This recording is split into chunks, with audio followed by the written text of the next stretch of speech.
We want to have a calmer bladder, not have to rush to the bathroom, not worry that we can't get there in time, and maybe not even have to go as often, or maybe not go as often at night. So, okay, here's your last big one. Number three, we need to control the wave. So I like this picture because you can see how the wave's coming up. And can't you just picture how it's going to crash soon? It's going to go down, right? The urges that you feel with your bladder are supposed to do just that. They're supposed to rise up and then they're supposed to come back down, kind of like a wave would do. But what happens with urgency when you've got, like when you find that you have to rush to the bathroom or you go often, a lot of times what happens is the wave gets stuck in the on position and it doesn't let go. And all of a sudden you're rushing to the bathroom. And as you rush, you often can leak. What's supposed to happen is that that wave of urge comes and it turns off. If it comes back down or it crashes down, then if you head into the bathroom, you can't leak because your bladder's not contracting. Think of it anatomically a minute. If here, can you guys see me enough in the corner there? If here's your pelvic floor and here's your bladder, they work opposite, okay? When you feel an urge to pee, it is your bladder contracting. Your bladder's a muscle and it contracts, and that sends a message to your brain and says, hey, I got to go to the bathroom soon. So the bladder contracts, and if you happen to be on a toilet, your pelvic floor will relax and your bladder will contract fully and you'll pee. But if you're not on a toilet, which is what we're talking about now, the bladder contracts. The pelvic floor then contracts on its own, which sends a message to your bladder, just relax, I'll go find you a toilet soon.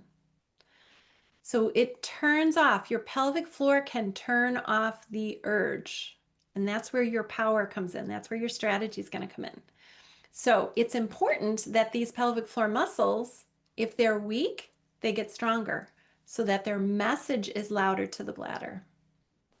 If they're tense, okay, if you can picture this, a tense pelvic floor, it's screaming at your bladder all the time. So your bladder is going to start to ignore it.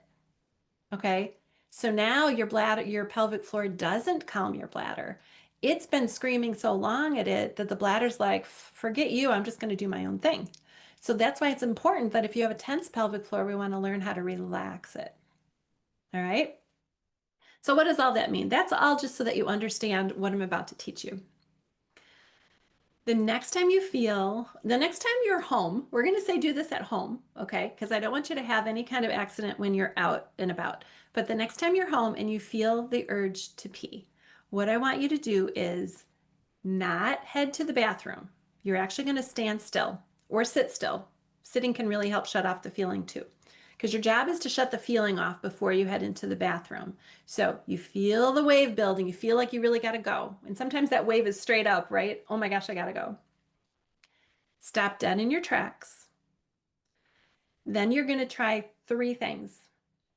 You're going to try 3 or 4 deep belly breaths to help relax your pelvic floor, relax your bladder. That's number one. Number two, you're going to try 4 or 5 quick Kegels. You're going to squeeze, let go, squeeze, let go, squeeze, let go, squeeze, let go, squeeze, let go. That's sending some quick messages to tell that bladder to relax. Okay? And then you're going to distract your brain.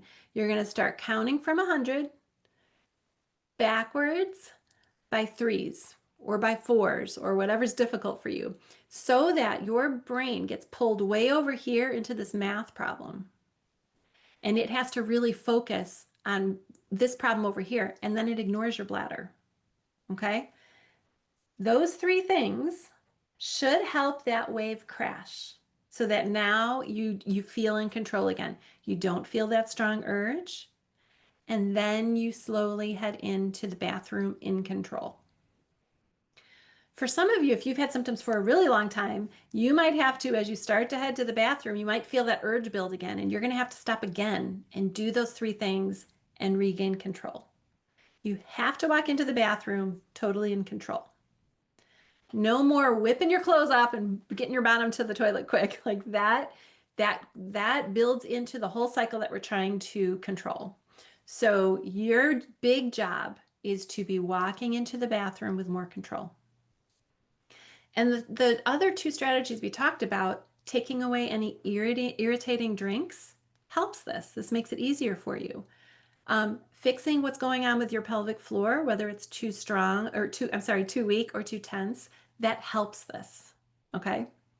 So those three things, you can do those in any order that you'd like. You can do all three. You can do one or two, any combination, but play around with those three and see what controls your urge the best.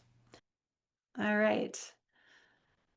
New belief, right? You're the master of your own bladder. No more. Your bladder cannot run the show anymore. It's really kind of potty training. I guess that's probably the easiest way. It's like we're going back to potty training. Your bladder has learned how to be overactive, to make you go more often and make you rush. And we have to go, nope, I'm going to run the show now with those three things that we just talked about to bring it back into so that you're in control. So let's just go over really quickly the three things that we just went over. You're going to make smart drink choices, right? You're going to figure out, do you strengthen or lengthen your pelvic floor muscles? And you're going to learn how to ride that urge wave. Shut it off before you head to the bathroom. Because I want you to imagine, let's say it's 3 days from now, and you're starting to do the things we talked about. You might have figured out what kind of drinks you're going to take out of your diet. You're, in fact, you might even, if you are just down to water and maybe a little coffee in the morning, you might already be feeling a little less urgency. You might already be waking up a little bit less at night. And you're starting to kind of rechange your thinking about your bladder, right? You're starting to think, oh, this might be a path that might be helpful.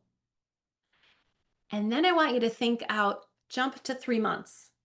3 months of doing these things that are helpful for your bladder. And you're now at a spot where you know exactly what food or drinks bother your bladder.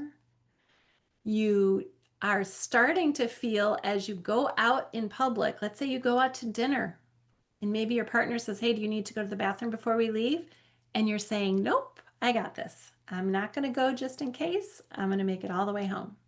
Like, start to think what your life will be like when these symptoms start to fade. It's all different, right? And go out 12 months, go out a year from now.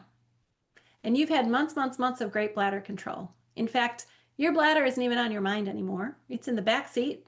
It's back where your liver is, right? We don't think about our liver. We don't want to think about our bladder so much. And in fact, you're feeling so confident that you're actually teaching some of this stuff to the other women in your life because you know, right? We talked about 1 in 3 women have issues with this. So kind of imagine like what's possible here because this is a big area of our body to get right. So now we just have to figure out, all right, how are we going to get there, right? There's really like 3 levels. I look at it like 3 levels. Level 1, you just started. Level 1, you just have learned 3 really powerful ways to start figuring out how your bladder is going to be working and what you can do to help lessen the urges and lessen the frequency, including getting up less at night. Level 2, if you're somebody who's had symptoms for a long time, or if you're someone who needs a little nudge to stick with something or to be held accountable so that you show up each week and you make sure that you're following these kinds of recommendations, then you can go to level 2.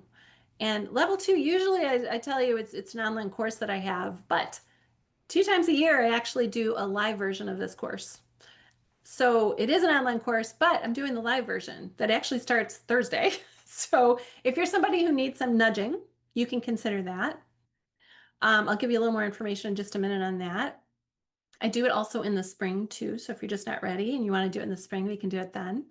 And then if you're somebody who has other health problems, you might do better at kind of that level 3, a one-on-one consultation with myself, and that may get you down your path. But the big thing is just choose a path. That's the main message of today, right?